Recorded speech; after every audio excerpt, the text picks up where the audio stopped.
What is going on, everybody? 2Bell29 back in the lounge yet again. Make sure to kick back, relax, and grab some snacks. We got another round table for you. This time it is round table volume 25. Crazy to me that it's still going. But we're here. The table's definitely smaller today, but that is okay. It means everybody gets to get their comments in a little bit more in detail. It means I get to pick on Shell and make sure that she actually leaves some feedback on some of these things. But welcome on in, everybody. We'll do our quick little intro with everybody that we got here. I'm losing track of where he is because he's changed his name on the server. But first up with me, per usual, is the self-proclaimed People's Champion. It is one Mr. B-Rock Jr. Gaming. B-Rock, what's going on? Say hello to the folks out there at home. It's not self-proclaimed. It's a fact. I am the People's Champ. Okay, listen. I am the voice of the voiceless. I am the average Joe. I am the guy standing on the street looking up at TNM in the penthouse. Mm-hmm. So, I am repping not a full-time job, a faction that's in the top 50 with only 70 people. Yes, 70. Wow. Thank you very much. There you go. All right. Oh, there is your one and only B-Rock. As I alluded to a little bit earlier, I also have with me Shell today, who has also changed her name. She's now a mouse today. I'm not sure what I missed there, but Shell, welcome on in. Say hello to the folks at home there for everybody. Hello, I'm Kitsu Shell from the New Ministry. The mouse is from, there's a children's book called If You Give a Mouse a Cookie. It's, basically a little mouse with ADHD that just, jumps all over the place. So you should read it. It's a really good book. Very popular, very well-renowned children's book. Okay. All right. There you go. Live and learn. And last but not least, with me today is just an absolute legend of a human being. A big reason of why I brought back the podcast in the first place. I have no idea what he has in store for us today in terms of boxes or top 10 or bottom 10 or any of this stuff, but it is the one, the only, the Southside Envy. Envy, say hello to the wonderful folks at home out there. Southside Envy from the New Ministry, known as the Overlord of the Warriors. You're a forever showdown champ. And this week's Warrior of the Week, Vinky5457 from the Pools video. We out here in these streets now, doing all sorts of videos, and I did not prepare the bottom 10 worst boxes because although it was approved, I just didn't have time. So if the people out there in the streets want to get in the comments in about a month or so and let us know, and in about 2 months I'll have you. So, but we're gonna do this. So just get in the chat and say you want it. And if that's what we want, because we got people here, let's do it. But for right now, go back and check out top 10 fantastic boxes on the most recent Roundtable podcast that was posted. I think it's number 21. It's at minute 6 of the podcast. It's already linked at the bottom. So if you want to hear it, just click on that link and you'll be there. Now I gotta go and add the link. I do not want to hear the bottom 10 worst boxes. Why not? Are you sure? If we're doing that, I'm not going to be here that week. Well, technically, aren't the bottom worst boxes the best? No. No. No. No. No. All right, I'm thinking in a different type of logic. Got it. No. Oh my god. Alright, well, away from the boxes and on to the podcast. So, we're gonna go ahead and start this show.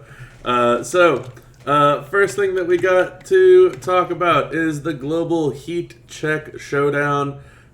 This happened not this past Monday, but the Monday before. You had to do damage with some very weird characters like Razor, and I know that Tech Black was obviously one of them. But the big takeaway from this event was that there was a Yeet plate in the very final milestone that was obtainable for essentially just doing a bunch of talent up and spending a lot of coins. So I know we're a ways removed from when it happened, but curious if anyone rather has any strong thoughts or comments on the Global Heat Check Showdown that we had about a week and a half ago. Did anybody walk away with the Yeet plate? Did anyone do any crazy talent up for it? Does anyone remember having any issues with the showdown tasks? Envy, I saw you unmuted, so why don't you kick us off? So the showdown was easy. Get able to rocket up the milestones. That was feeling good, and the talent up was there. My resources aren't, and when you reach a point where you say, "I'm good on yeet plates," I got so many that I don't need one more. We're getting in a weird place right now. So they need to find a different reward for something that I actually want, and I would have did it, but yeet plate's not going to do it for me right now. I've got enough. I've yeeted enough times, got yeets on everything, that I don't even need one more. We're good. We're good. I never thought I'd see the day that Envy had yeeted enough. So no comments about the damages or any of that stuff. Just you kind of skipped the yeet plate and that was it. Yeah, I mean, it was easy work. The damage was easy. I mean, we get this thing done. No matter what task you put out in front of me, we got a plan. We're gonna knock it out. It's just this stuff is nothing anymore. I can do anything. Gotta put my mind to. I can dig it. All right, I can do anything coming from Envy. Sweet. Shell, I saw you unmuted. Your thoughts? I do want to say I have really liked these changes with Showdown, but the brackets. Oh yeah, the top of the card. As someone who has said many times that Showdown is my least favorite mode, I'm actually starting to enjoy it a little bit now. Mm-hmm. With these like bracketed ones where they put you with people who are, I guess, like closer to your talent or your skill or whatever. I have been able to max and take first a couple of times. Apparently I'm in like a heated rivalry with this Casey Platinum guy who probably doesn't even know who the hell I am or really care, but I find it keeps it interesting. But yeah, I've been enjoying this. Okay. This Very past cool. showdown, I don't think there was any also I haven't been struggling as I have in the past. Okay. The tasks have been pretty, for the most part, it seems like they've been pretty manageable. Okay. I did get a extra yeet plate though, but even though I'm in the same spot as Emmy. So you did go above and beyond in terms of making sure you got the eat plate. Well, I didn't do it intentionally. I just tend to go overboard in general. Okay. So I more like a always give my whoopsies. best. Got it. So more like a whoopsies kind of just ended up here. Didn't mean to. Man, I always go hard. I'm leaving that one alone. But you know who isn't leaving that one alone? It's B-Rock. B-Rock, talk to us. What's your thoughts on the Global Heat Check Showdown? So, somebody at Scopely must listen to the pod, and they don't like me because these wonderful showdown rooms that everybody else is in, I'm not in them. Bob, you heard it the other day when I was like, who the hell is this guy? And how is he at 7,000 15 minutes after the showdown starts? Like I go into these brackets with some super sweaty people because they're buying 4 and 5 times the energy, and they're always in the top 20 of the top 100. So I just sit back and I'm like, hey, as long as I max whatever I need to max, I'm happy. I'm not trying to win nothing. If I finish 4th, 5th, I'm cool. Right. In regards to the Yeet plate, I was not a fan of the game at that point in time. So I didn't max, didn't know, didn't even look at it, didn't care. B-Rock, what am I going to do with you, bro? Hey, one thing you always hear is I'm honest. But I'm kind of getting a little of the mojo back. So we'll see how that works. You're killing me, Smalls. This is what, the second podcast in a row that you've left something on the table just because you're feeling some type of way? Listen, the last one was not my fault. Whose fault was it? Whoever came out and messed around and did that BS with the hype and the second person, if they were a 3, it was just bad. It was bad. It was bad. Oh, bad. Lord. Yeah, was the hype is going to be a conversation topic, I'm sure, as it always is nowadays. Well, you know what? It's not so bad now because we all know now. So it's a little different because that if you remember the last showdown, we didn't know that if you had a hype 3-star bronze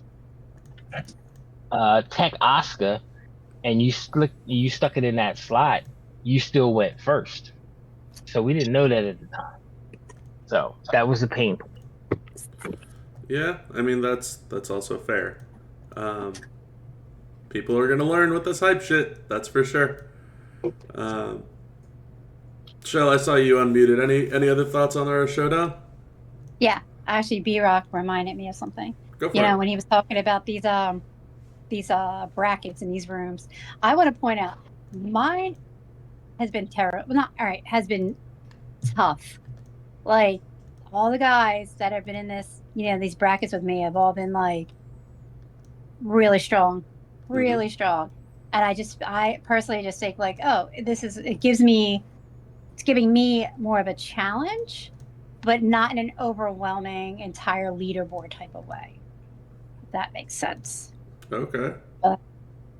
Yeah, I have not gotten one easy board like some other people here, like you, Bob. What? Okay. All right. Hold on. Why am I catching straights? Listen, you've had some pretty easy ones. That's yes, you have because you were in there with boy. Chris, and Chris sent me a screenshot. Chris gave up after like 2 hours of showdown. He spent like his first set of energy and then just refused to spend any more because he's like, I'm gonna bucket with Bob. That's not my fault. Exactly. Listen, he finished at like 7,000. I finished at like 20. He could have easily finished at 15 to 18,000 if he just kept playing. Doesn't have to spend a dime. Don't blame me. All right, don't blame Bob. That needs to be the new slogan. Don't blame Bob. So Bob, there's this movie, right? And it featured Ice Cube and Nia Long, and it's called Friday. Had Chris Tucker in it. When you get into these showdowns, it's like Devo riding a bike down the street. Everybody knows what's going to happen. Everybody starts to get intimidated when they see, damn, I'm in here with Bob. Hide your chain. That's kind of how this. That's kind of how this works. It's like, hey, hide your chain and stuff like that because Bob's in here. And Bob is going to wait until like the last hour or so and then drop 30 energy in at one point in time and go from like 6 to 1. And then you don't have enough time to recuperate from the onslaught to kind of get back to where you were. That's just what happens. Everybody knows it. Exactly. Hold on. So you're saying Bob is the type of guy that lets it build up and come hard at the end? Okay. Well, I don't think anybody said that other than you just now, Envy. That's what he said.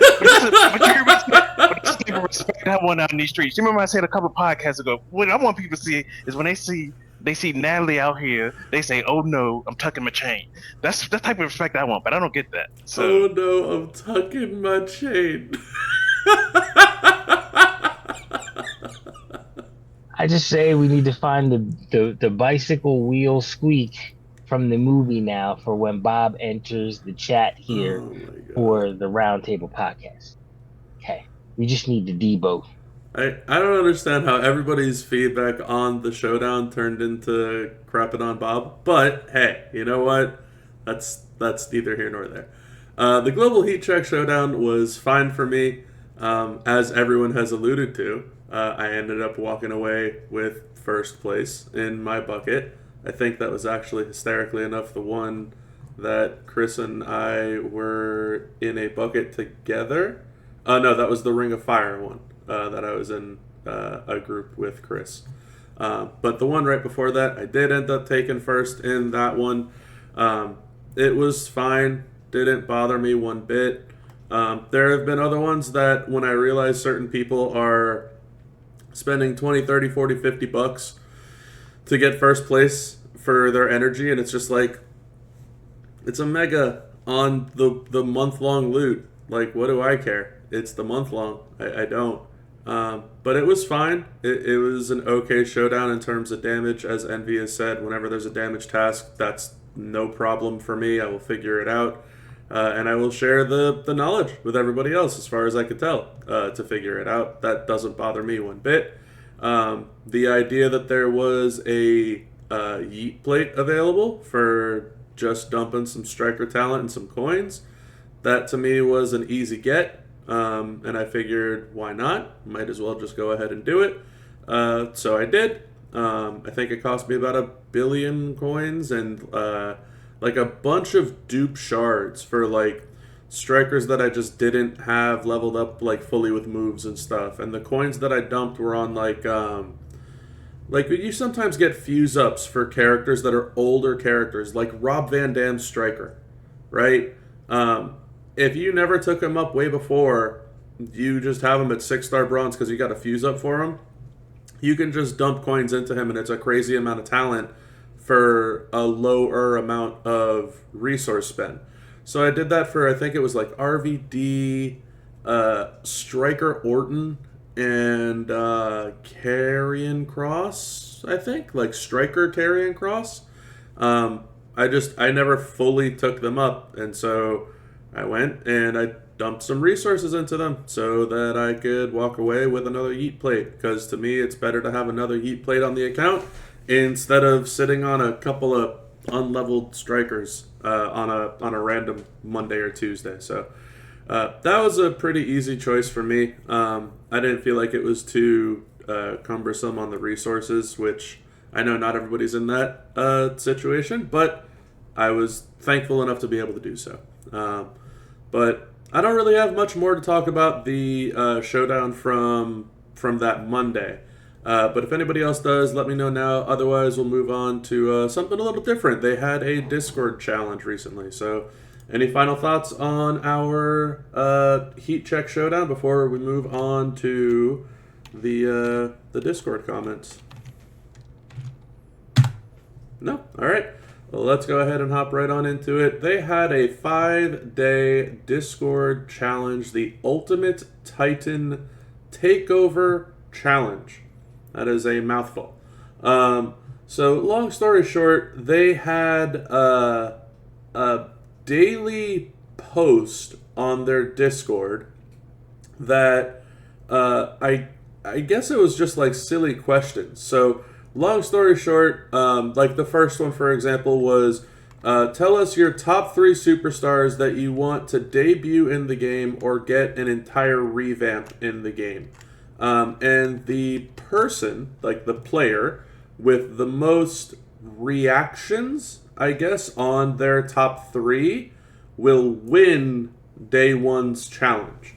And the point of winning these challenges was to get included into an upcoming playtest that I guess is this Ultimate Titan thing that they're doing.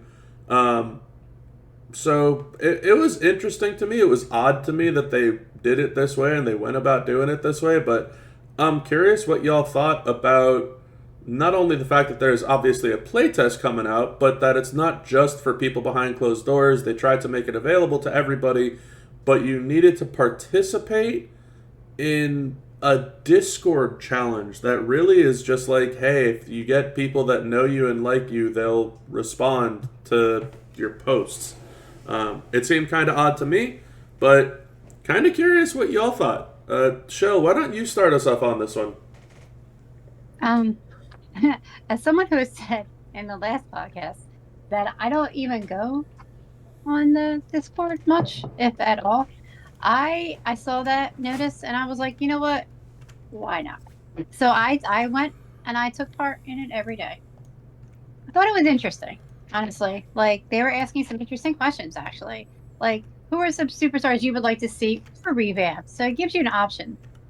Some of the other days were also like interesting. Like I think it was it the fourth day or the fifth day they asked about like what kind of mode or whatever would you bring to the game, or what would you add to the game that's not already in the game? And I know a ton of people, myself included, put like, manager aspect in there, which is something a lot of people have been asking for a while. Yeah, day one was Superstar Spotlight. Day two was Contest Themes. Day three was the IP Takeover, which was, I guess, the best crossovers you want to see implemented into the game. Day four, to your point, was the Build a Feature, Design Your Dream Feature for Champions. And day five was the Titan Takeover poll, I guess, so that you got to help them design this new Titan in terms of like what you would want for your own superstars to turn them into a Titan. Yeah, weird question to me, but I mean it seems like it was pretty different. So yeah, so you went and participated in every single day, right, Sha? I did. And it's like, while I may not like the idea of them just exclusively putting everything on Discord and not, sharing and on other modes like, the blogs or the websites that we used to have, I give them credit. Like, they're trying to be engaging, at least, on the mode that they're choosing. Yeah, it's an interesting one. B-Rock, talk to me. What's your thoughts on this? So, Shell said it's so nice and so sweet. I really appreciate her overall tact in regards to describing the dumpster fire that is the Champions Discord, which I think personally is the biggest load of monkey crap that they could have ever put out. Yeah, I'm not. I miss a blog. I miss a blog read. I miss seeing content creators get whatever card or poster, however you want to call it, come out, play test it in front of everybody. All of that is gone. And we get this. And it's awful. It's hideous. It's an ugly woman in a muumuu. It's just trash. And I don't want it. I think it's not helping the game. So whoever's idea that was, you messed up. And there's a lot of people who miss what I'm talking about. A lot of people. So, that's my take on it, right there, in a nutshell. Got it. So you're not a fan of the server altogether. Anything Don't care about the challenge? Contest. The challenge was on this server. No, don't want it. Don't want it at all. Don't want it. Nope. What do you think? It's trash. Hey, we're giving away free pulls. Trash. It's trash. It is. It's stupid.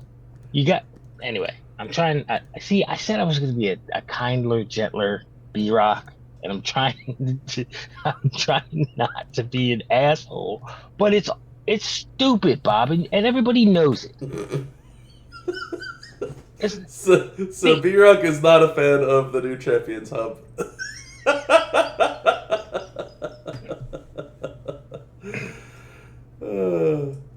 All right. Well, we have very opposite ends of the spectrum here. Shell, who participated daily. B-Rock, who says, I don't give a damn about no challenge. Let's see if we can maybe get somewhere in between those two ends of the spectrum. Envy, talk to me about your thoughts on the 5-day Titan challenge on the official Discord. Well, you're not in luck because as the warrior overlord, well, you gotta ask the question. Actually, like Clay Davis, have Southside Enemy join the official Discord? And Clay Davis would say, she. I haven't. I would not. This not happening. So, I saw it in our intel, but I wasn't interested. I don't care.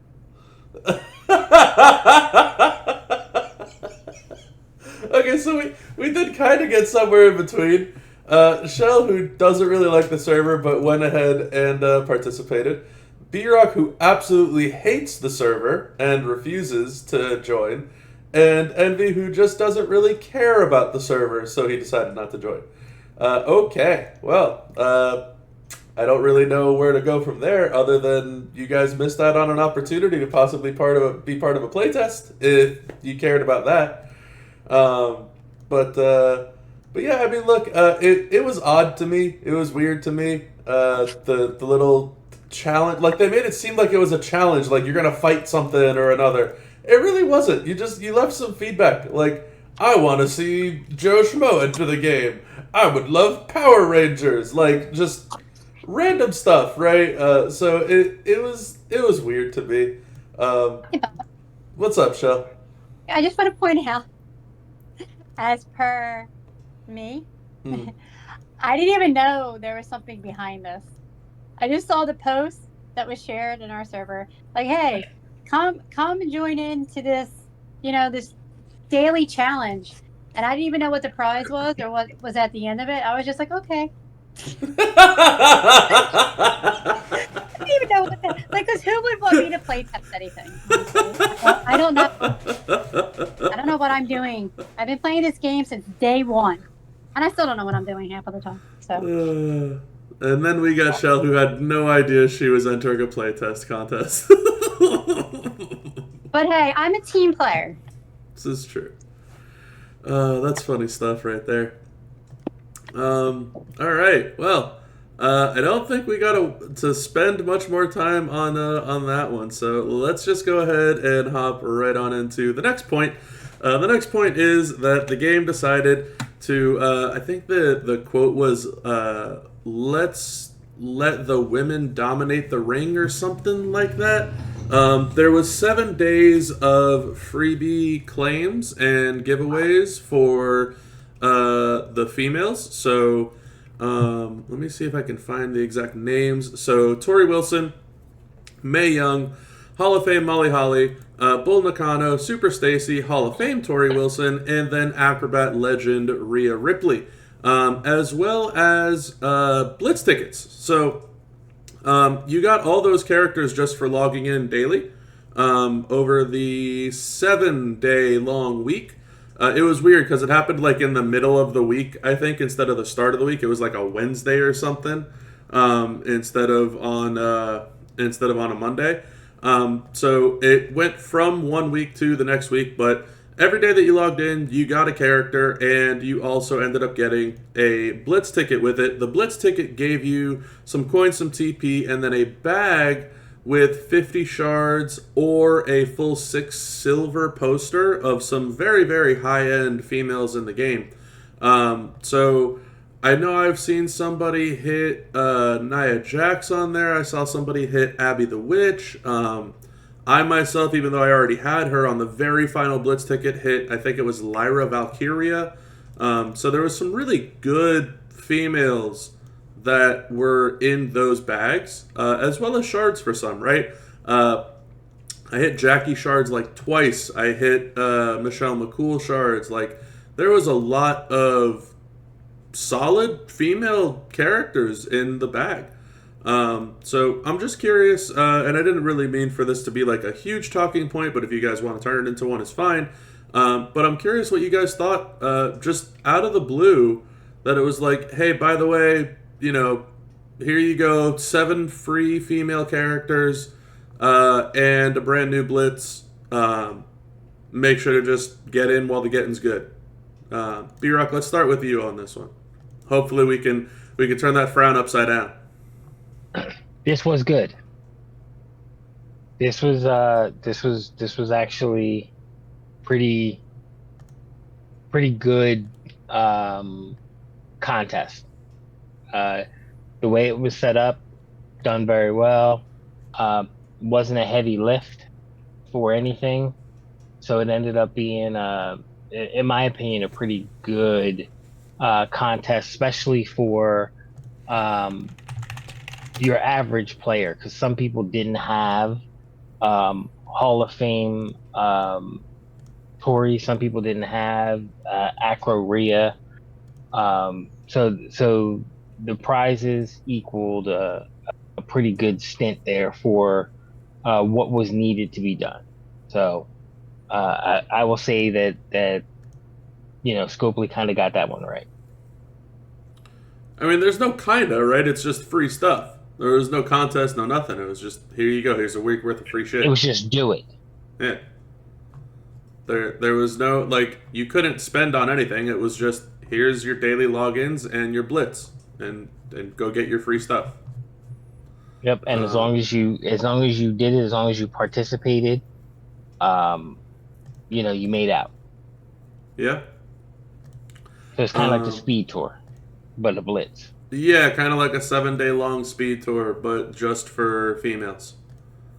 Yep. Which was really good. At least I thought so. Shell, talk to me. Your thoughts on our women's Blitz and women domination is what they're calling it. I think you hit it on the head. Like, it's just great. It was great. Like, I didn't need anything, and I have it. Other than this current weekend character, I have every female in the game. This did not benefit me at all, except for maybe having like shards to potentially use in the future for other things. But I am not one of those players who are like me. So I think it's great that this was available to the community and the people who really could use it. Yeah. Yeah, I'll chime in here myself and say that I didn't need any of the characters, which was fine, but I absolutely took all of the coins and TP that the Blitz gave me. There was no reason for me to turn down any of the free coins and TP that the Blitz was handing out, so I was totally fine with that. And the shards, that, like you said, shards are just additional level up fodder or rarity increase fodder, whatever you want to call it. So that was good for me. Had zero issues. So I liked it quite a bit. Envy, thoughts on the women's Blitz? Yeah, I didn't need anything, but it was still super clutch. I mean, I need resources. I love those. So anytime the game wants to give me resources, just pass them around. Just toss them to the left, toss them to the right. I'll take them all. Yeah. So I was thrilled about it, and I got to use who was it? What's her name? Abigail. Sister Abby.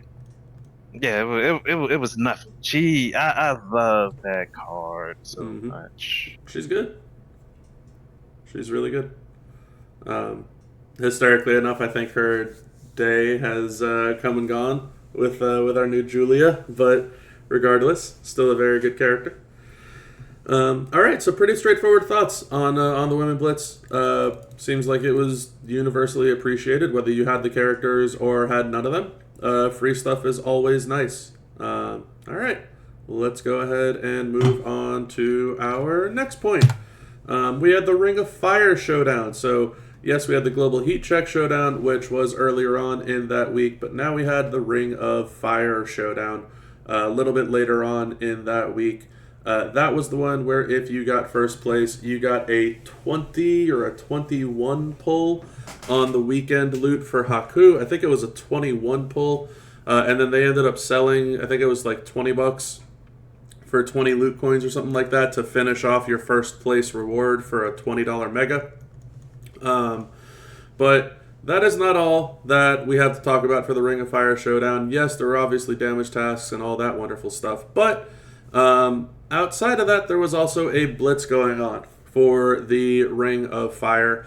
And alongside the Ring of Fire showdown, the Ring of Fire blitz was paying out a prize wall medallion if you had, I think it was Fatu Powerhouse Showboat or Trickster Solo Sokoa. And I'm drawing a blank on whoever the other one is. Yeet? I think Yeet Uso. Those were the 3 CSS for the blitz. If you beat the blitz with one of those characters, you got a prize wall medallion.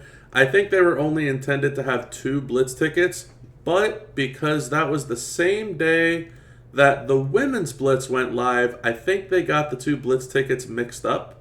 And instead of giving us extra women's blitz tickets, they gave us extra Ring of Fire blitz tickets. And instead of only being able to get 2, people ended up getting 8. And then on that prize wall, there was the Rainbow Reinforcement plate, the Penta Gear, and the Gruesome Guys skill plate, which is the Blue Sheik plate, the Kamala plate, as well as a couple other things. I think there was a moment token on there that people needed a lot of. I couldn't find it in all the screenshots that were taken, but seems to be a very common moment, maybe like the Immortal moment token, something like that. But long story short, the showdown went live. And the blitz went live, so kind of the second half, the Wednesday, Thursday, midweek Ring of Fire contest. So we can talk about this one piece at a time or just kind of all together. You can let me know what you thought about the showdown itself. You can let me know what you thought about the blitz. You can let me know, because the blitz was also steel cage and you couldn't really bring any trainers or entourage or any of that stuff into it. And same with the prize wall with the goof up. I'll kick us off on this one, I think, and go first real quick. The showdown was, like we had alluded to a little bit earlier on in the podcast, that was the one where I ended up with Chris in my bucket. And that one was just a cakewalk. I don't know.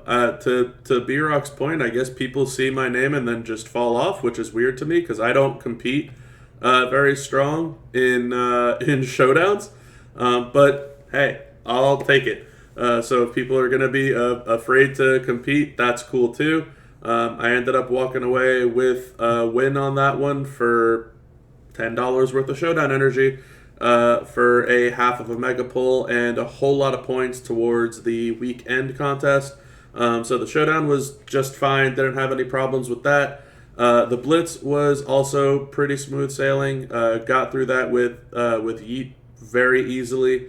Didn't have any issues with that. I noticed on the normal mode that they paid out the tickets for the Ring of Fire blitz, and then realized that blitz pays out 1 prize wall medallion each, and I was like, well, I'm gonna go ahead and get all these prize wall medallions while I can, and did, and got myself a Rainbow Reinforcement plate, another Gruesome Guys plate, and I don't remember what the other thing was.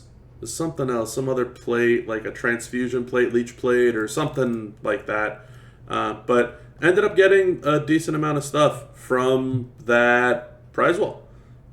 So it was funny to me that, like, that whole week, everything kind of messed up. A Yeet plate was available for coins and Striker Talent Up. The Blitz mess up happened, and you could get the Penta Gear, which is like 300,000 Armory loot coins on the month, a Rainbow Reinforcement plate, the Gruesome Guys plate, which was not cheap when it was first released. It was not only just 1, but 2 very major goof-ups, and all of a sudden people are like, this was a good week in Champions. This wasn't so bad. which to me was so funny, and I even left feedback on that behind closed doors. I was like, guys, we finally found it. We finally found the recipe for everyone to be happy. And even then, people weren't happy. They were complaining, I have to spend billions of coins and strike your talent up, and you're going to make me spend $30 on getting Fatu so I could do this blitz. Like, no one's making you do anything, but it's there if you want to, that you can get a yeet plate and a pentagear and a rainbow reinforcement if you just play the game. It was just funny. And so I told them, like, look, we got it. We got the recipe. All you guys got to do is keep messing up and not fixing anything. just keep messing up and then deciding, it's not really worth us fixing it. Just let it stay. So yeah, that was pretty funny to me. In regards to the whole week, the global heat check and Ring of Fire, I was like, man, they couldn't have named this stuff better, because man, they definitely heat checked themselves, and they were definitely getting blown up from a lot of people left, right, and center. Of, is this intended? Is this supposed to be a thing? Yeah, it was funny stuff. But yeah, enough of me rambling on about that one. I wanted to get those thoughts out there. B-Rock, why don't you kick us off with this one on the Ring of Fire thoughts, the showdown, the blitz, the prize wall goof up.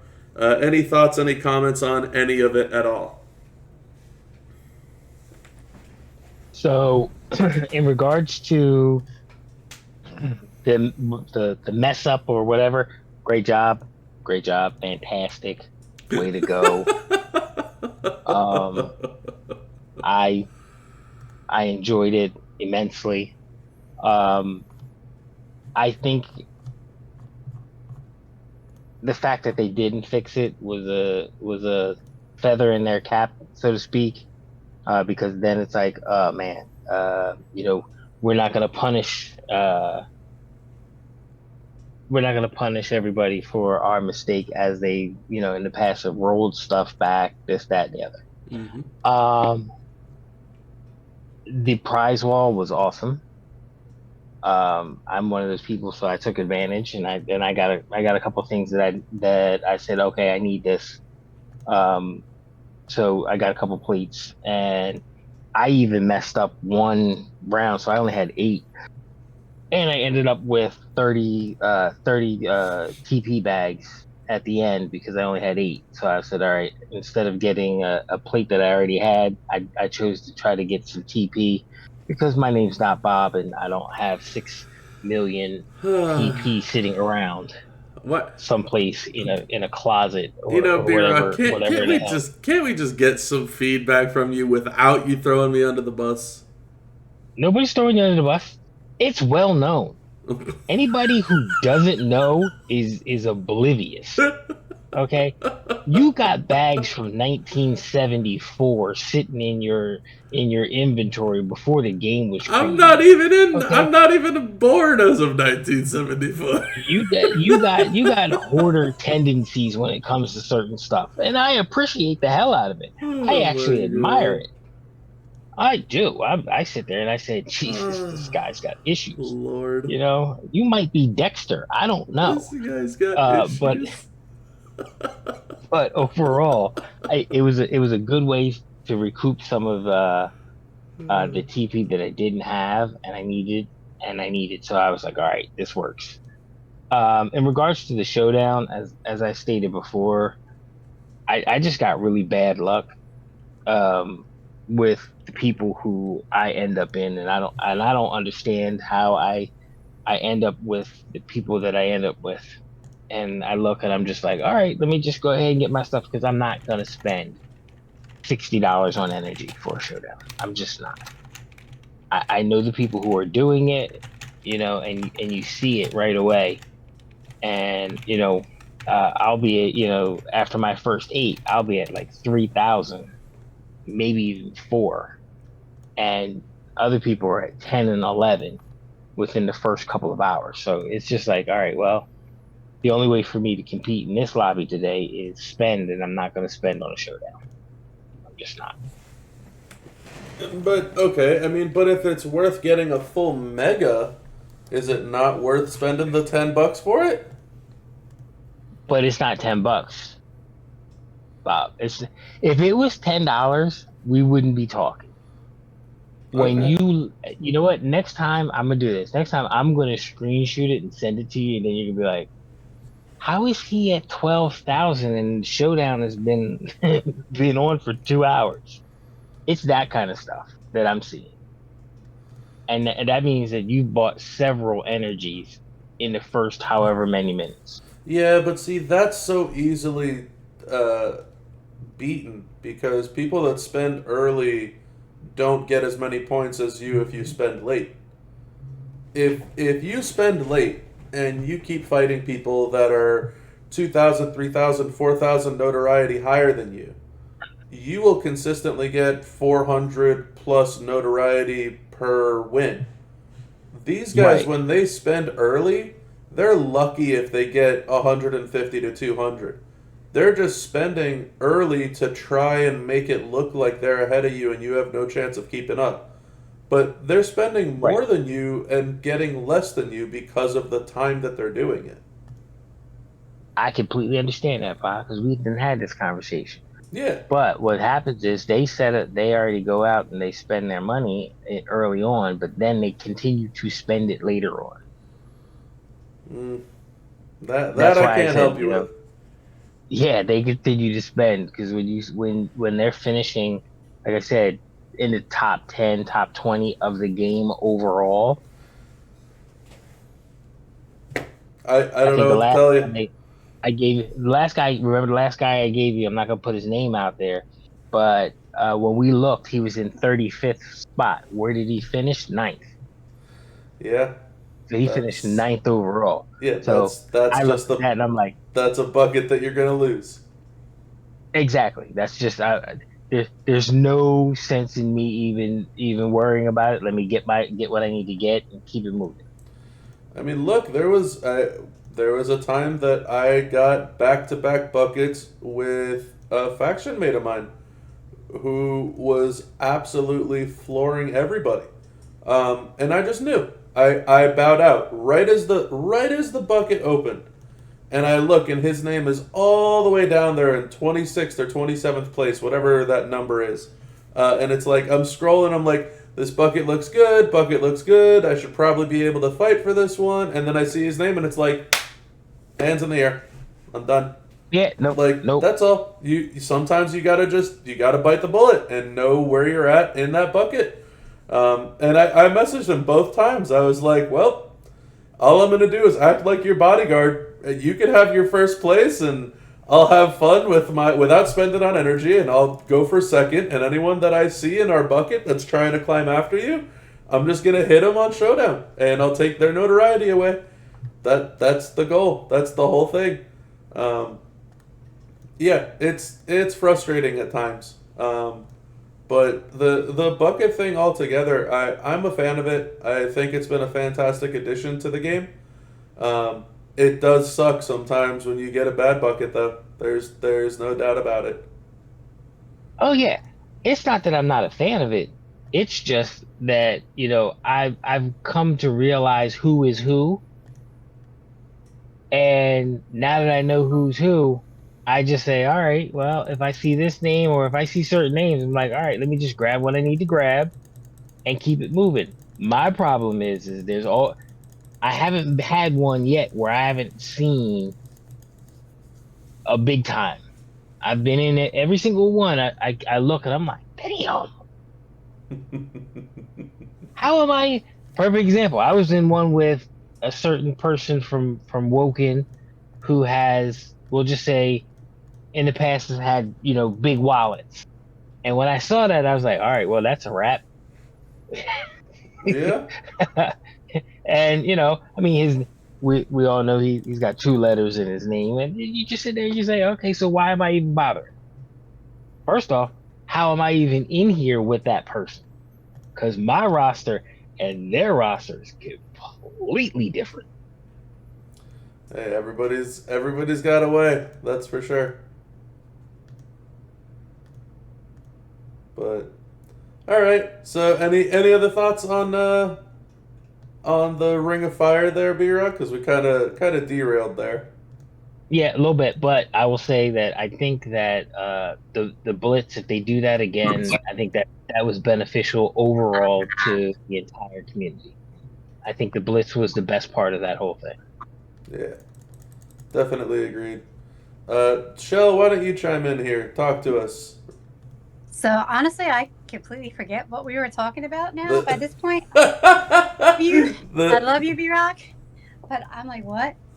yeah, I do say I while I empathize and I understand where you're coming from, kind of disagree slightly because certain someone who runs a Facebook page that I mentioned earlier in the showdown groups had posted on the Champions Facebook that he purchased. What was it like? He had like how much? Like a few hundred, or I don't remember the exact amount. it was easily over 100 He energy had over something. like 300 energy or something. Like he bragged. He was like, "Yeah, anybody try getting close to me?" He finished third behind me, and I spent $5. And I am, not the best, but again, so it's all about timing too, like you said. Like if they wait, he might have been busy and not been able to spend all of his energy. I don't know. That's the thing is But for showdown specifically, right? It's definitely more strategy than it is just kind of brute forcing it. You can spend like Shell's saying, right? You can spend $100, $150 on energy, and Shell can go and drop $5 and do it better because of the time that she decided to use her energy, right? So it's definitely doable. But yeah, so we were talking about the Ring of Fire there, Shell. The lead up to yeah, Haku weekend, the Blitz mess up, the prize wall, all that stuff. The steel cage blitz with Fatu and Solo and Jay. oh, yeah. I remember now. Thank you. Yeah, Um, I think I was similar with you. Like I think I got exactly what you got off of that prize wall. I got the one plate. Was that the one? Oh wait, was that the one with the Austin Rock moment? Something. I think it was. I don't remember. I feel like it was either the Austin Rock or the Austin Brett. So Something. I'm One of pretty those sure moments. the premium Austin Rock moment it required 3 tokens. I don't I don't know what happened, but I only had one of the tokens. And then I think it was that prize wall. It was on there. I was like, oh, cool, I can grab the second token. And I was like, oh, this is great. So that plus I got, I think, was it the rainbow reinforce you were saying? I got Yes, the Yep. rainbow reinforcement. got one of those, some other things just to, pad the roster a little bit.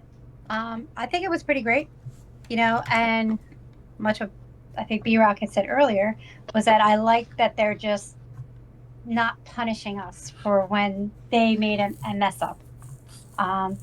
And that also not only does it like help them save face, but it's also like they can turn around and be like, yeah, no, it wasn't an accident. We were actually just being this generous to the community, whether it's true or not.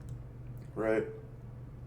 Yeah, I mean, it it definitely was an experience to put it kindly. Um, but yeah, that was an interesting Ring of Fire contest. Envy, talk to me. Your thoughts on the Ring of Fire and the showdown, the blitz, the prize wall, all that good stuff. So on the showdown, I did what I needed to do, but I don't think I tried to win it. So I don't think I came in first. I might have even came in fourth in that one. That might have been a weird one where I came in fourth. But it was fine. Got the task I needed to get done. The blitz, I had all the people for the blitz. Oh, it was great. If they made a mistake, then great. We like mistake. The happy mistake. It's kind of like having a baby sometimes. You when it gets here, you're like, okay, well, it happened. NPO. But I don't think those are the same things, but okay. happy mistakes are sometimes a good thing. But anyway, uh, I got tons of stuff on the prize wall. I got me the rainbow reinforced. I got a Kamala plate. I guess it came from there. I don't know. I looked in my thing and I got Kamala. I got the plate. I'm guessing somewhere along the way that happened somehow. I got stuff. And I got stuff I was happy about the time. I know I was thrilled. I was pumping my fist. I remember when I got the alert. I was at work. It said, "Oh, the game may have messed up. Do these tours." Knocked it out immediately. Was on it. And then I was like, well, they didn't even do nothing about it. You know, whatever. It's good. It's fine. When they mess up, we jump on it. When they don't mess up, we jump on it. We never know. You jump on it. You do it when the opportunity happens. So it's always a good thing. Yeah, Leave it in is what I say. I don't know why you say that, but hey, you say it. Yes, I did just go and confirm it was the Austin and Rock moment. A few people in the faction ended up getting the whole moment from that prize wall, which that's a win if I've ever seen one, to put it very kindly. Oh yeah, I got that too. Yeah, I'm sure a lot of people walked away with it because it was only one prize wall, which was a fantastic price point for a lot of people, especially if you're going to just get it. And I think you could have just gotten it for free with the 2 tickets that they paid out. So pretty solid stuff for the Ring of Fire.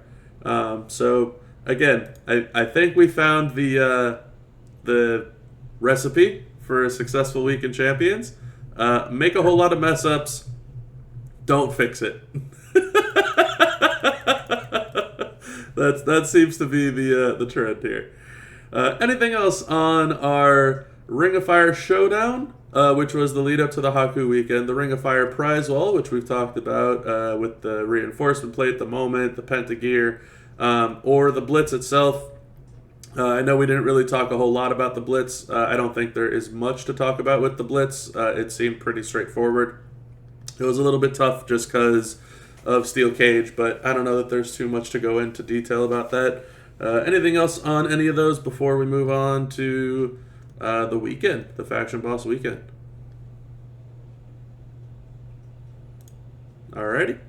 Let's go ahead and switch it up to the Dungeon of Fear Faction Boss Weekend. Haku is in the game. That is right. It's actually very funny to me because his nickname in the game is the Tongan Terror. But every time that they post about him on the Discord, it's Haku Meng. So I guess even them behind closed doors were having a hard time deciding on what his nickname was going to be. So just very odd to me that there's a difference with that type of stuff. But that being said, it was Faction Boss Weekend. Lots and lots and lots and lots of CSS to get done for both the solo and the faction contest. I think this time around, and I was talking with Rick about this, a buddy of mine, Rick, who I think is listening into the podcast right now, so shout out to you. But they were mentioning how many more 100 matches CSS there were this time around, instead of get 30 done with this person, or 40 done with this person, or 50 done with this. It seemed like there was a lot of 100s this time around. But yeah, Haku is in the game. Wanted to get everybody's thoughts on what they think of Haku, with the gear, without the gear, whatever. That's all fine and dandy. We could talk about him as a fighter, as an entourage if you want as well. And then talk about Boss, because Boss was an experience, unfortunately for us in TNM, because a couple people couldn't show up. But nevertheless, Boss was still quite an experience. I had no issues in carrying when I was able to. I was busy with the family for a good chunk of it, but still had fun. So curious what everybody's thoughts are on Haku and on Boss. You know what, Shell? Let's start with you because I see you're unmuted for this one. Thank you. I haven't really had a whole. I have Haku. I ended up getting his gear. I have not had a chance to really play with him a lot. but the couple times that I have, like I've done his victory tour and everything, he seems pretty fun. I Oh, watched yeah. one of your videos, and which was very enlightening. So I don't know. So I'm looking forward to the next male feuds tonight. Is it? I don't know if it's tonight or tomorrow. He's a CSS, but whichever one it is, I'm looking forward to actually, playing and getting him in these streets, as Envy would say. The boss itself, the same thing. I have had a very hectic last couple of weeks because I have just started a new job. So my availability has been wonky, and working two jobs has been a little crazy. Mm-hmm. But I was at work, but I would hop in and, help carry people here and there if I could. But for the most part, it just seemed like it went really smooth. Like, other than what you said of the handful of people who didn't show up until very late. But Yeah. other than that, like, I think it went really smooth. I really I liked how it was this time around. Yeah. Thoughts on Haku? I know you're saying you haven't really played him as much, but you think you're going to use him since you have him on your account? You think he's just going to sit and collect dust? No, I like I said, he seems pretty fun. So like I said, I'm looking forward to using him in the upcoming male feuds to get a better handle on how he plays. Yep. But yeah, I feel like I will play with him. Yeah. But Yeah, he he seems seems like a good addition. yeah, he seems like he's pretty damn solid. I'm looking forward to next month when we can start pulling some hype for him. B-Rock, talk to me. You're already unmuted. You're roaring to go for Dungeon of Fear boss weekend. So let's get some feedback from you. So the boss battle for overall, I think was I don't want to say easy. I think it was really doable. And my faction, we hopped in there. We took care of business. I think we only had 2 people, maybe not, hit 400 skulls. So I think it was a little strange that it was really doable with a lot of different characters. I know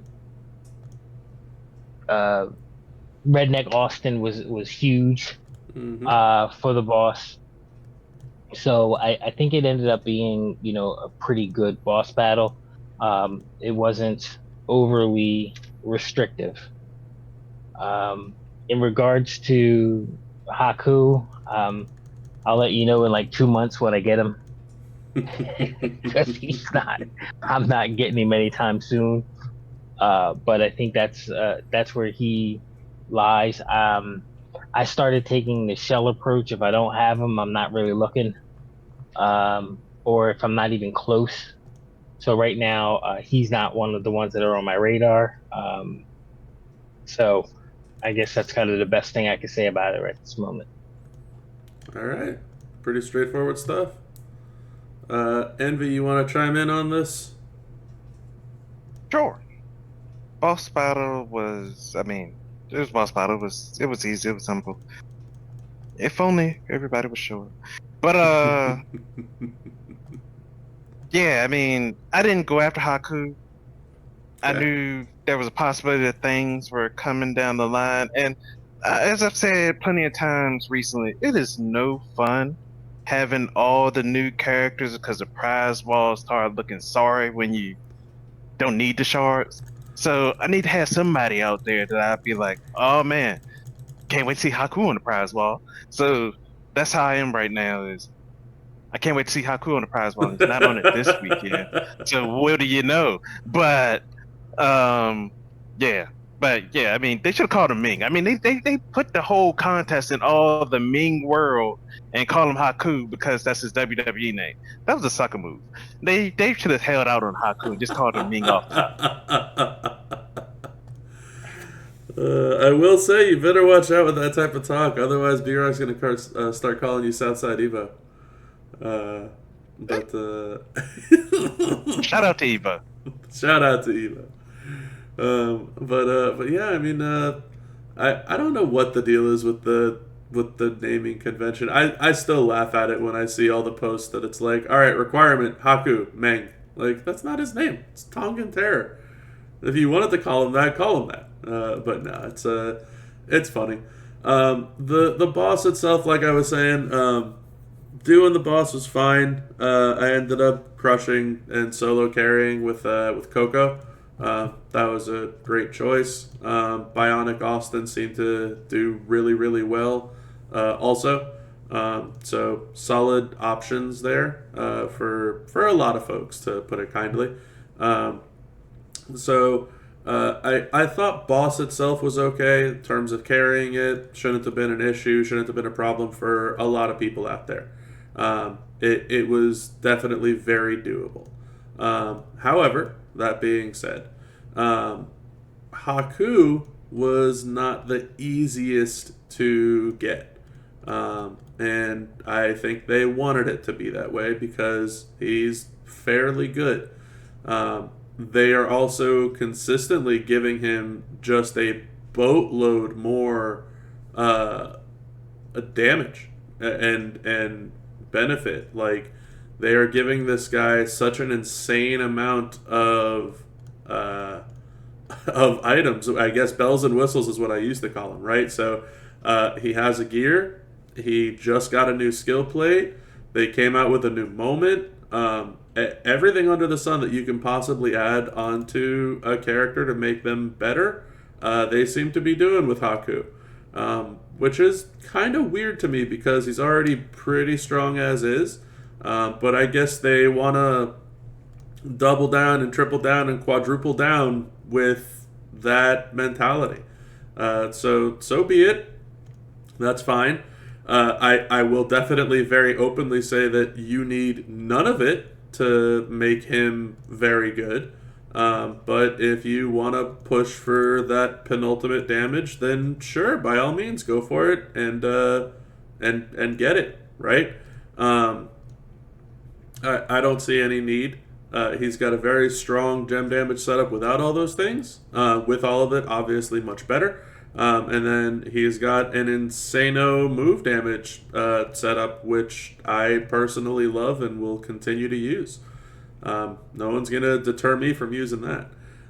So, yeah, I mean, it's a pretty damn good character. I'm not really stressing out over his entourage. It's one of those weird, like, MP gain and random gem remove damage entourage. I don't know. I think it's like cross break damage and something else. I don't know. So it's not that big of a deal to me, and I'm certainly not bothered about it. Otherwise, I would have made comment on how good it was. But Haku's pretty damn solid. So decent weekend. Not a difficult boss weekend whatsoever. And more difficult in terms of how much you probably have to spend or how lucky you have to get the character. But understandably so, because he's pretty damn good. But that'll be it for my thoughts on Haku. Anybody else on our boss battle weekend before we move on to our next point? We only have 2 more points to cover, and I think we're making pretty decent time. All right. Let's talk about it. We just had a week-long contest. It is the Clash in the Sand week-long contest. So this past week, we had a bunch of, I think they called them sand towers, which was adorable to me because it's just another knockoff of saying sand castles. Yeah, we got sand towers as our prize wall items. The wall was actually pretty significant. It might still be in game since we haven't hit reset yet. Let me go and double check. Yes, it is. The Clash in the Sand prize wall is still in the game. You get to look at these little sand towers in the top corner here. Adorable little things. So yeah, we had quite a lot going on in terms of Clash in the Sand content. Lots of tours. There were daily stipulation tours. So that moment we were talking about for Haku, you can get that moment. It requires 4 tokens. They sold a token every day for $30 a piece. Or if you managed to get in the top, I think it was top 2,000, 1,000, 250, and 100, that you managed to get a moment token every day for the stipulation tours. Let me see if that's still written down. Yes, top 2,000, 1,000, 250, and 100 was where you will get a moment token. And the stipulation tour was, I think it was black gems and snowfall gems is what it was, that you had to break each of them. So interesting stuff there. And then instead of having 2 different 2-day long showdowns, we had an approximate 4-day long ish showdown that then paid out, if you got first place, it was like 6 million points and a mega pull, and a mega pull was worth like 2.8 million points. So if you managed first place, you got essentially 3 megas worth of points towards your contest. And I think even if you got dead last in your bucket, you still got like 2.5 million points towards the solo contest, which was just around a mega, even if you didn't participate in the showdown. Lot of CSS for this one, like a crazy amount of CSS for showdown damage, to deal damage with any Seth and any Jay and any Walter and any, and then some specific characters like Yeet or Coco Birdman, and lots of tours. So like a lot of stuff that kind of happened with this Clash in the Sand. And like we were talking about, the main focus, the main win from this whole thing was the prize wall. The prize wall had a lot of stuff on it. Made a video about it, which if you're going to see this video now, this podcast video is going to be way too late for you to go check that video to know what to spend on it, but you'll see all the items on that wall. It was jam-packed with skill plates, with characters, with moments, with shards for other characters. It was probably one of the better prize walls that we've seen in a long time. So for the Clash in the Sand, there was a lot to talk about, a lot of content to talk about. I think I'd like to start this one off with Envy here, because he's been going last on a lot of these. So I wanna keep the energy high, and Envy's the number one guy to do that. So Envy, talk to me about your thoughts on the Clash in the Sand week-long contest. What did you think? Oh man, this contest started off hot and heavy. So we get out the gate. We got the faction doing stuff. It's taking we're going up a level. We got stipulation tours that were easy enough, and we're cooking out there. Then we got showdown, and there was a lot of tasks to do. So man, there was a lot of prizes. There was a lot of good stuff in the milestones, in the prize wall, everything. And I had all the joy. Killed the showdown, and I was winning the whole time. But I was losing early, but that's because I took 2 L's before I found my groove. And then I came down the stretch. I had the lead. I was in first place, and I said, I'm gonna keep 12 energy in the chamber just in case somebody want to act funny. So we got down to that final hour, and someone wanted to step up, and they didn't realize I had 12 in the chamber. So I shot them out. I had 30 minutes left. They said, we're gonna keep on going. I said, okay, all right. So I got 5 more. Only used 3 of them things, but I got 5 more. So made sure I got that 40 because I wondered what's on the prize wall. The prize wall was where it was at. And I had to give me that rainbow snowfall plate and one more moment closer to whatever that 3 moment thing is. So I got that chip 2 down at the bottom. And I was thrilled, I was happy, I had joy. I got a 40 pull of nothing. I got a 40 pull of nothing. I mean, things. I mean, but we did it. We did it. The point is, we did it. And this type of events that you feel good about, and the fact that the showdown lasted more than a day because I didn't feel rushed. I could wait. I could get 2 days in, coming the afternoon, finish it up, and I've got so much joy. Let's go to the real joy, the moment from the step tour.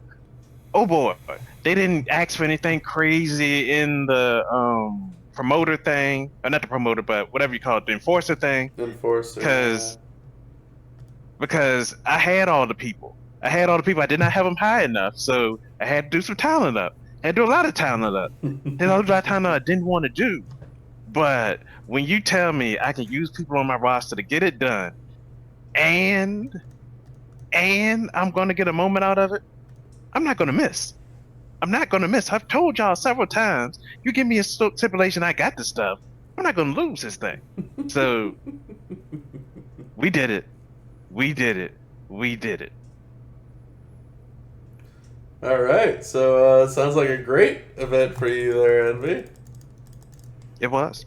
All right, I can dig it. Shell, you want to try and follow that one up? I mean, it's going to be very lackluster. I'm sorry. It's hard. It's hard in general to compete with Envy. Well, let's try our best. Okay. Honestly, as much as I'm starting to enjoy Showdown again, they're just blending into each other at this point. It's just a lot. Mm-hmm. Showdown after showdown after showdown after showdown. This one I did enjoy though. What Emmy said that it was a little bit longer, so it wasn't like just a short little burst at the end. Yeah, it was about 3.5 days long. Yeah. Mm-hmm. But what's your thoughts on Clash in the Sand?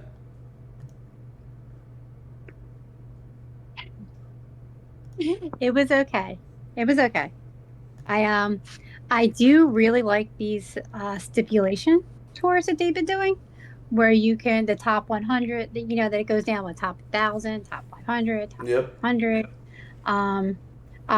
This time around I was not so fortunate because I'm a little not the best strategist and little cascade prone. So I did spend $30 to get the moment, but that was the last moment I needed to have them all. So I mean, not a horrible price tag for a moment for what it's worth.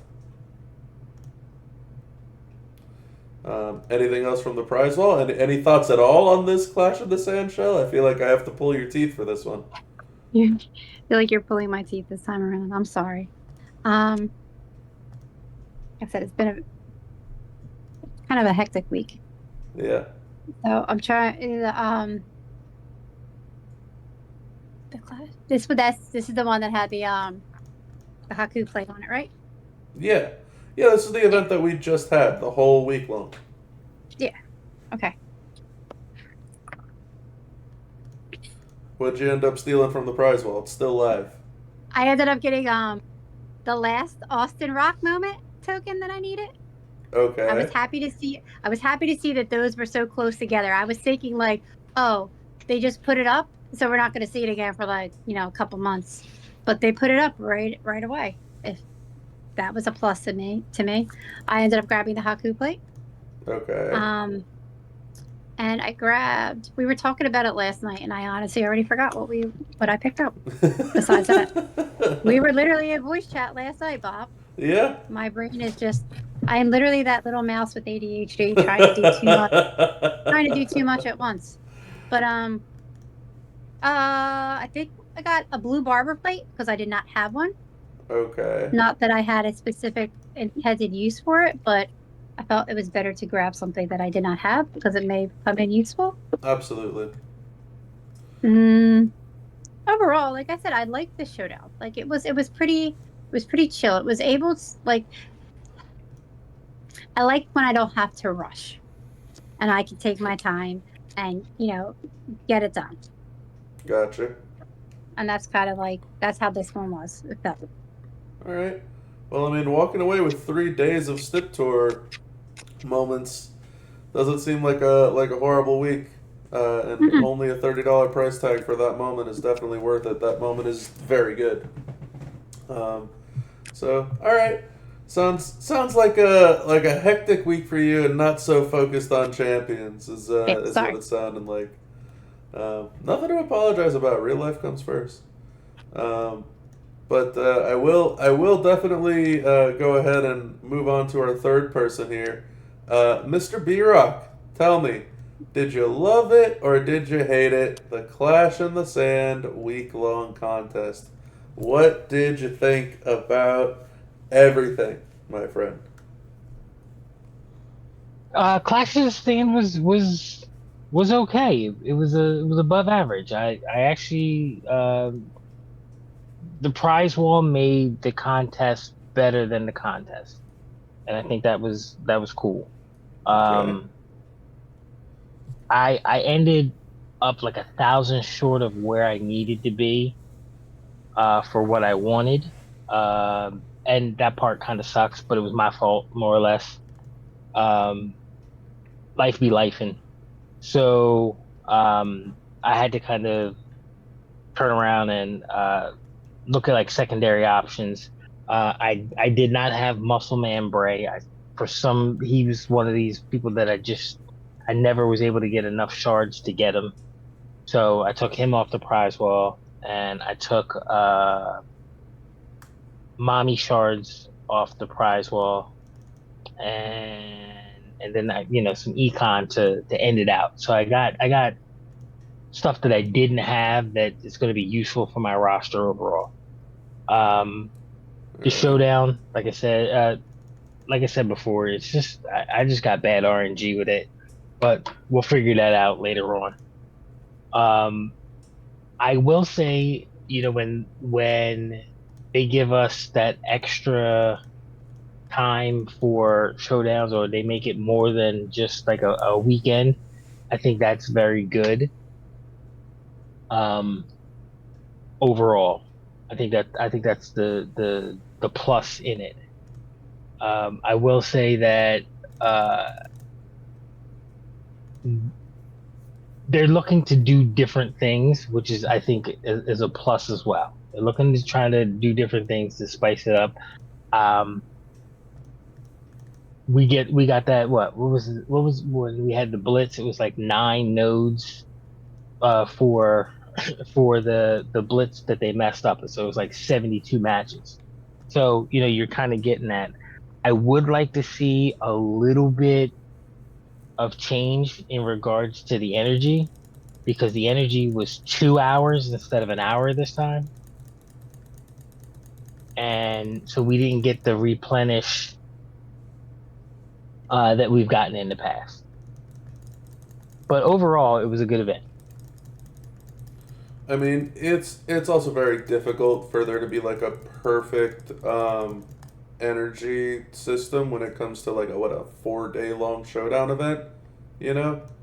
I think it's a tough ask to try and get everything perfect on the first. I don't remember there ever being a 4-day showdown like this before. So I think that was I don't want to say a difficult one, but it's different, right? And so I think that the idea of doing it every 2 hours for me was fine, because it's the middle of the week. I didn't want to have to be up every single 8 hours to try and knock out as much as I can. So I was more fine with the idea that it was every 2 hours instead of every 1 hour. Means that I could just get my matches in before going to bed, and then I wouldn't have to stress when I wake up that it has to be, just under 8 hours later type of thing. I kind of preferred it this way personally. So it was interesting, to put it kindly. It was interesting. But 4-day showdown, yeah, it's a lot. Like we're all talking about here, if you look at the past 2 weeks since our last podcast, Monday and Tuesday of the 18th and 19th, there was a showdown. On the 21st, there was a showdown. And then the entire midweek this past week, from Monday through Thursday, which was the 25th through the 28th, there was a showdown. Obviously, the weekends are not showdown, right? So the 23rd, 24th, the 30th are not showdowns. But you're looking at, this is Wednesday the 20th, Friday the 22nd, and Friday the 29th. That is 3 days of non-weekend events, and technically Fridays are weekend events. But 3 days, if you want to include the Fridays, 3 days of non-showdown days. Everything else has had a showdown on it. And so, yeah, that gets to be a very tiresome experience to have to keep playing showdown and showdown and showdown and showdown. And don't get me wrong, it's nice when you win, but it's also real frustrating when you don't. And even when you win too, it's still a lot. Still a lot. For me, I enjoyed the event. I thought the Clash in the Sand was fantastic. Yeah, the showdown was long as hell. Like I was saying earlier, managed to walk away with a win on that one for $10 worth of energy. So be it. That was fine. You just wait till the end, and then you make sure that you kind of sneak in some strong fights, or you save up some fights in your defensive logs that you can return payment on some of those folks, and you just climb up the ladders. So that was fine. A lot of points in terms of whether you got first place or even top 5 in your own bracket. So that was cool. The Stip Tour thing was, it's cool, but also kind of bland to me. I would like for it to be a little bit of a shakeup, but it's not. It's more along the lines of like, hey, you found the one thing that works? Great, now do that for 4 days in a row. That's kind of where it gets boring to me, and I'm not a fan of that. So it's also, I don't want to say it's not fair, but it's also not really. I guess it really is just an argument of it's not fair for a lot of the folks that don't have the items, right? If you don't have everything under the sun, you will fall short and you won't be able to compete for the entire week. So if you don't have Black Snowfall combo, you're kind of shit out of luck. And that's not a fun experience for anybody, for that matter. So, yeah, for those of you that do have it, great and cool, and you move on and you won and you just keep kind of trucking forward. But it's also kind of lame that it's like, okay, well, do you have this one combo? Cool. You don't? Too bad, so sad. And then it just kind of leaves you disengaged for the entire week on that one event, which is very, very lame. Not really thrilled with it. Yeah, it worked out for my own particular situation, but it's not cool for everybody else. That being said, I like the idea of it. I like the idea that there's a reward at the end of the tunnel where it's like, hey, if you do good and you challenged yourself and all this type of stuff, that great, you can move forward with it. But I don't know, kind of up in the air on it. I didn't really like the idea that they were selling the moment token for 30 this time around instead of 20. I was fine with the fact that they were selling it, but I didn't really like how they bumped up the price by 50% just because they felt like it. To me, it just means that because people are buying it this time, that it's like, oh, well, we can just keep it at $30 now moving forward. And if people are willing to spend 20 on it and they're willing to spend 30 on it, why don't we move it to $50 moving forward? And I don't like that trend. It's trending in the negative direction instead of the positive direction. So that was my outlook on the showdown and the Stip Tours, both. The prize wall, fantastic prize wall, to me at least. I thought the prize wall was great. And if I think the prize wall is great, to me it's like that should be a killer prize wall for everybody else. If I think the prize wall is great. There was no new posters on the prize wall that I can get, but that doesn't bother me.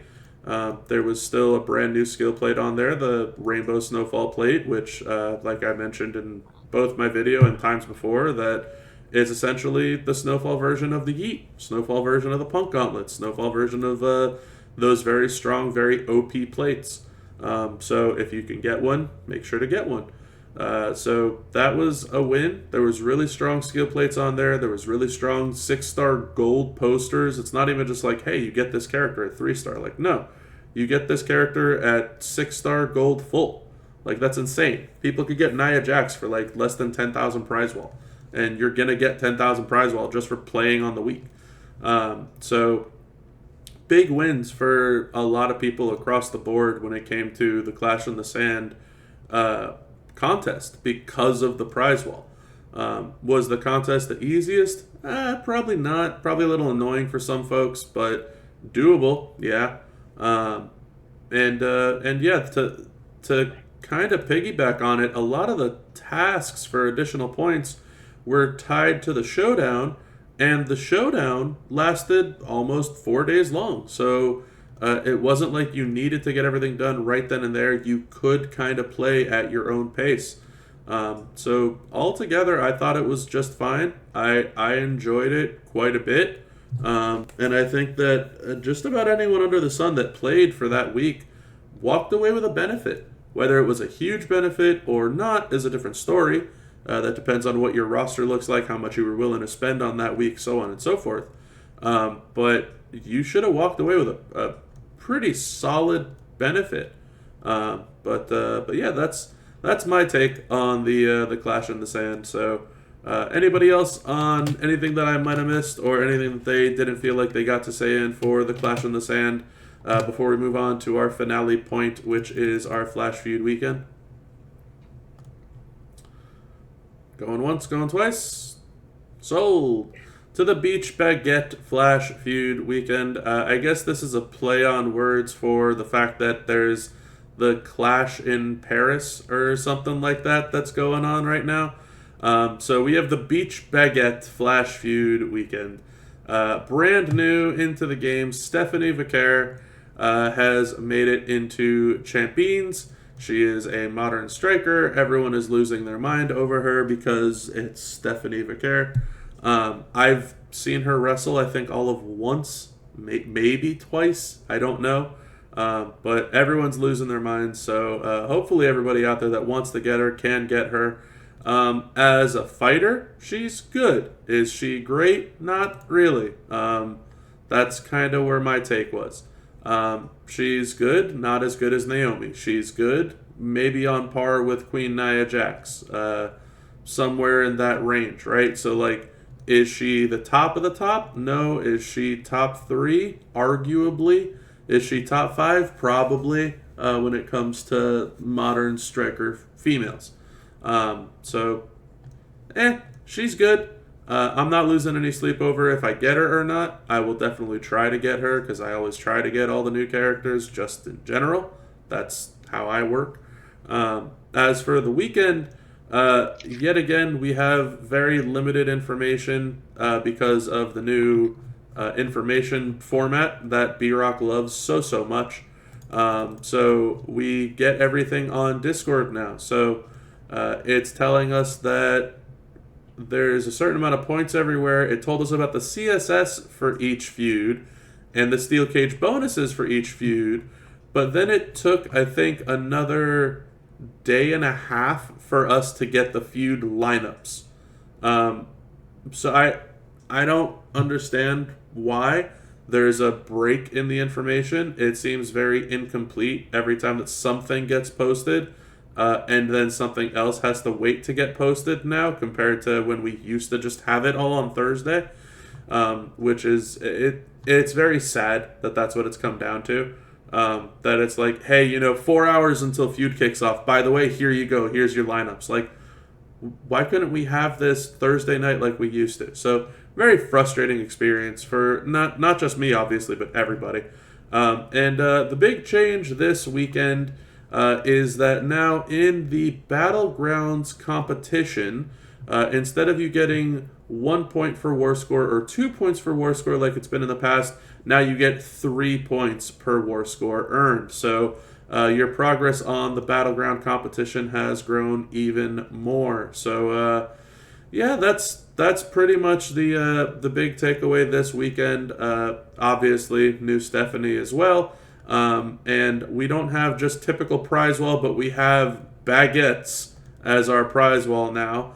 And yeah, some decent stuff on the prize wall, as you can see on your screen here.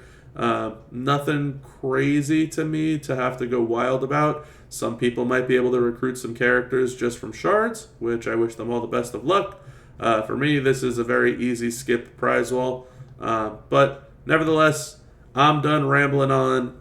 Let's go ahead and let B-Rock take the reins on this one. B-Rock, what's your thoughts on our final point, our final topic of the podcast, the Beach Baguette Flash Feuds? Flash feud is a flash feud. That part hasn't really changed. I will give Scopely some credit here with increasing the amount of points you get for your war score, because feud takes longer now. It's not, you can't really turn and burn anymore. So now you have to kind of look and then size up your roster comparable to, and in doing so, now you've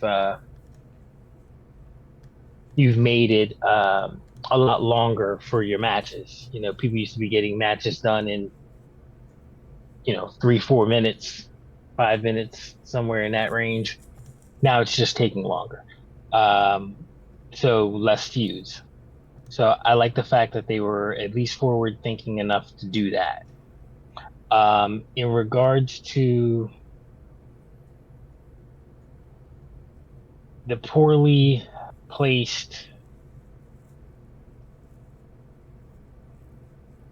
Discord notification garbage, you kind of really know how I feel. I think that I think a lot of people used to look forward to Thursday nights, whether it was, Bob and Flex, or Professor, or Merrick's, or DJ. Doesn't matter. Somebody used to say, "Hey, here's a blog. Let's take a look at it. Here's a look at the new character that you're able to get for the weekend."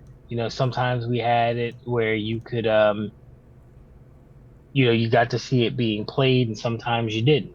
But at least you had the information. At least somebody was saying it, and then they were also giving their opinion, because that's what content creators should be doing. So, Scopely, if you're listening, this is trash. Get rid of the server thing. Go back to 6 months ago. That server ain't going Go nowhere. back to 6 months ago. Go back to 6 months ago. That's what I'm saying. There you go. Server ain't going nowhere, V-Rock. I know. But then you want to know why players are leaving and people are quitting the game in droves. I don't know what to tell you about that. That ain't got shit to do with the Flash feud. you are the king at not staying on track over here. Listen, I'm passionate about certain things in this damn Discord, which factions don't even have Discord. Mm-hmm. Stupid. Sorry. My apologies. Sorry. So your thoughts on the Flash feud, B-Rock? It's just a Flash feud. I said it. Flash feud is Flash feud. It's not going to change. There's nothing about this Flash feud that's any good or bad. It's just, I will say the CSS kind of sucked. If you look, the CSS is a little rough for a lot of people. But overall, it's a Flash feud. Same thing every month. Maybe we should make B-Rock be a mouse with ADHD. Listen, I just had a cookie too. I had to mute myself when I bit into the cookie. Oh my god. All right. Well, it seems like we're not getting much out of B-Rock for Flash Feud. Shell, I'm why telling don't? you, you know what you're getting out of me? Here's what you get out of me, Bob. All right, so I'm gonna say it again. The Discord channel's trash. It's awful. It's hideous, and it messes up the Flash Feud. Oh, Lord in heaven. Alrighty, Shell, You know talk it's to true. me. Talk to me about your thoughts on our Flash Feud since B-Rock is Say it, trying to Shell. derail this podcast. Shell, just say it. Just say it. No, I'm not getting Bob on my bad side. Or getting on Bob's bad side. Get out of here. Shell, just say it. Say it. No. I'll give you a cookie. I'll give make you my- a cookie. I can make my own cookies. All right. So, Flash Views, as B-Rock has mentioned, are Flash Views. Same shit, different week. Unlike B-Rock, I mean, he's not wrong. The CSS is rough for a lot of people. I am not a lot of people, and I'm just missing. I was just missing Stephanie from last night, but I have everybody else to get it done for the rest of the weekend. It sucks because I work during half of them. Like normally I work Friday night, Saturday night. So I miss those. Well, I don't miss those, but I get in late, so I get a late start, and then I have to be up later. But in general, they're Flash Feeds. I like them. I don't mind them. Prize Wall looks good. All right. Yes, that's good for me. Any thoughts on Stephanie? Bob, real quick, I want to translate to what she just said. Yeah, go for it, B-Rock. You let me know. Understand what she said. She said, "The Discord is trash." Yeah, okay. I don't think I heard Discord once in that feedback there, V-Rock, but okay.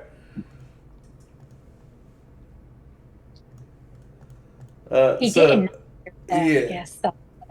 So Shell, thoughts on Stephanie? I like her. I don't have her. I make it Okay. B-Rock mentioned earlier. I always say it. I make it a point that I don't look at videos of people I don't have yet because I don't give myself false hopes. But I did watch hers that you posted. Yep. She looks great. I am excited. She's the only female in the game that I am missing, so I may not get her this week. I may not get her next week, but I will get her at some point. She's going to be, something I am going to work towards. She looks really fun, and she's also someone I wanted in the game. I was a little annoyed that we got Ray Phoenix before we got Stephanie Vaquera, but it's what it is. But we have her. She's in the game. That makes me very happy. All right. So we got Shell, who's on the weekend, looking forward to Stephanie. We got B-Rock, who has 0 thoughts on the weekend, but says, screw the Discord. Envy, why don't you take us home and talk to us all about the game and all about Stephanie Vaquera for your weekend? I think you would be a fantastic way to wrap up Volume 25. I want to say I love you. I love you, Envy, but I hate you at the same time. Come on now. Well, see, I was going to start off by saying you boxed me in. I was going to talk about the Discord. Shout out to B-Rock. But since I got to talk about Stephanie, oh boy, let me tell you, she got the power gem, she got the bleed, she got the devil's kiss, and every time I hit the finisher and I'm recording, I'm taking that thing down to 1x speed and hitting y'all with that Booker T. Ha! Ha, ha, ha, ha, yeah. And it is good times in the game. Yeah, I had to do it. I did the pulls. I got the Valkyria 6-star bronze in the pull, and she's 6-star gold down. She doesn't got any MP boosts, so as long as you got your MP up to where you need to be, and it's only 1 MP train you need, unless somebody has MP down, then you can drop 2 on there. And there's a bleed train that gives you 2 more, so you can play around with her, and all you got to do is hit the bleed. And if you get that moment, so it also forced me to go out and get the Naomi moment. which I wanted to get anyway, but that's 300% bleed on top of that. So you get the moment, you put a semi-bleed trainer, you put some power gym trainers on her, how you feel like it. All you gotta do is hit them, watch them bleed, watch them get hit by the power gym. You can't avoid none of this stuff because people don't put down power gym reduction. They ain't even thinking about that. Nobody has an anti-bleed strap on them too often, so you ain't gotta worry about that. So you was out here punishing people, and they can do nothing about it but take it with the face down, bouncing off the mat. Ha ha ha ha ha! Yeah. So there's that. I mean, the fuse going great. We're cooking out here. I had to stop because I got a fancy draft going on, got the podcast going on. I'm losing it over here. But man, it's all the fun out here, and the prize wall looks good. I'm probably gonna get the Ming gear because even though I don't have them, I probably have enough prize wall to get the gear. And sometimes you just got to get the gear, knowing that you're gonna get the thing. However, you got to get the thing, but you got to have all the stuff that's hard to get first. So I got my eyes on the prize. I could actually get Ray Phoenix this weekend if I went the other way, but who cares about Ray Phoenix? I hear he's counterable all the way, so who cares about Ray Phoenix? We're just gonna get gear and have excitement Ray Phoenix on future prize walls because let's make the prize wall great again. Is what I say. I might have to sway you into getting Ray Phoenix. He is fantastic, Envy. But we'll talk about that when we're not doing the podcast anymore. Also, have to remind myself to re-listen to this podcast and have a couple people listen to this podcast so that we can pull a sound clip out of here. Because you, my friend, are just living sound clip soundboard material. But that's well, good. Just glad to hear that. Oh God Almighty! All right, well that's it for all the topics that we had, that I had at least, for us to go over on the podcast today. Besides B-Rock, who's still unmuted and I'm sure wanting to rant and rave about the official Discord. Is there anything else that anyone else... I am no longer ranting and raving about the official Discord. I've said my piece now. I'll save it again for next week until somebody hears me banging on the door. But I do have a question, Bob. I actually have a serious question. So, as a content creator, when do you all kind of get notified of the person? Do you get it on Thursdays? The person? As in, like, the character? Yeah, whatever the character is for the weekend, the person for the weekend, whoever it is. When do you all get like the notification? It's a toss-up. So sometimes, I think Haku is a prime example. Haku, we didn't get any info. And only because we all saw the loot coin in the game did we all see whose face it was. And so we knew who it was going to be, but he was in production until like 30 minutes before reset, 45 minutes before reset. And they're like, okay, here you go. Whenever you guys get time, make your videos. So that one was really late. Stephanie, on the other hand, we got her... I think we got her Thursday night. Like, typically around blog release time is when we got her so that we can look into the character, leave feedback if we think she's too OP or too weak or something like that, but also mainly to prep to make our videos. So, like, that's why you saw an overabundant amount of videos the second that Reset goes live. So, like, that's kind of how you can tell as a viewer. You'll either see our videos, all of them, hit at reset time at 3 p.m. Eastern, and that means that we got them probably the night before. Or if you really only see maybe one or two videos, means that those people have all the time in the world and they can make their videos and all that wonderful stuff.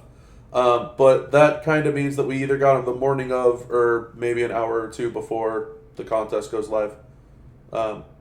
it's not a long time whatsoever. It's always less than 24 hours. Okay. Because a lot of times people don't know that you've released your videos for the new characters, or when you do it.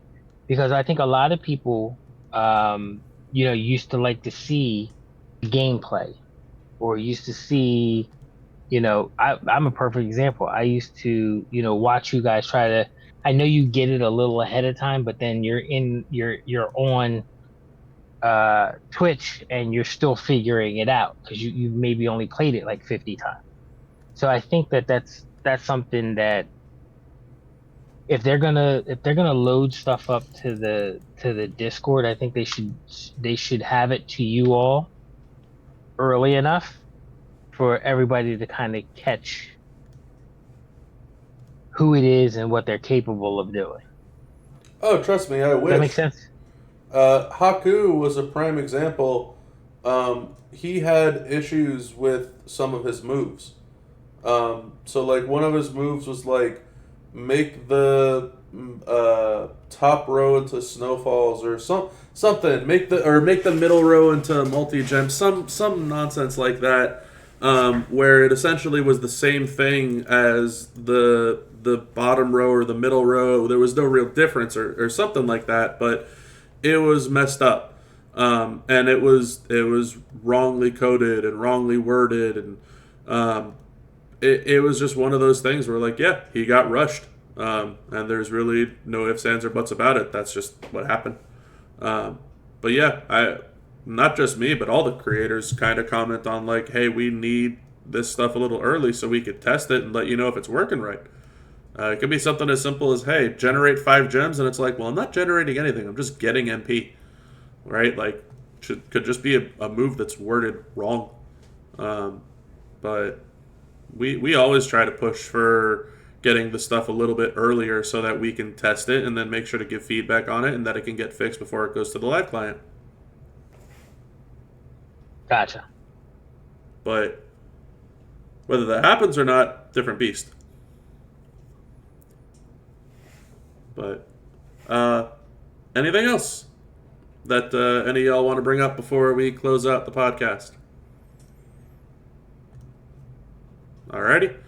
That's going to be it for volume number 25. For those of you that are listening in on YouTube, you're probably not going to notice anything different because it's taken me forever to get all these things uploaded. But for everybody that is sitting in and listening on in here, definitely keep an eye out because I will not be available 2 weeks from now on the weekend of the 13th. I'm going to be out of town and in Orlando with the family. So there will be no podcast number 26 on the weekend of the 13th. Either we're going to do kind of a 25.5 in 1 week, where we're going to discuss whatever happens in the middle of the week then, which I don't think there's going to be too much, and it's going to be happening before Showdown goes live. Which I don't think is really going to be very intuitive, but it's going to be a new monthly, so maybe we have stuff to talk about then. Or we're going to be doing it on the weekend of the 20th. So probably gonna lean towards the 20th. I will ask everybody that will have availability to be on the podcast, whether they want to do 1 week or 3 weeks. But unfortunately for now, no 2 weeks. Not happening. Because I'm going to be out of town. So that's going to be it for this one. Huge shout out to those of you that decided to show up live in the live chat and listen on in. Thank you very, very much. I appreciate it. And for those of you that joined us on the podcast today, B-Rock, Envy, Shell, thank you all very, very much. I appreciate it as always. And hopefully we'll see you here for the year-long podcast of Volume 26. It's going to be crazy. But that's going to be it for this one. So until next time, y'all, have a good one. Bye.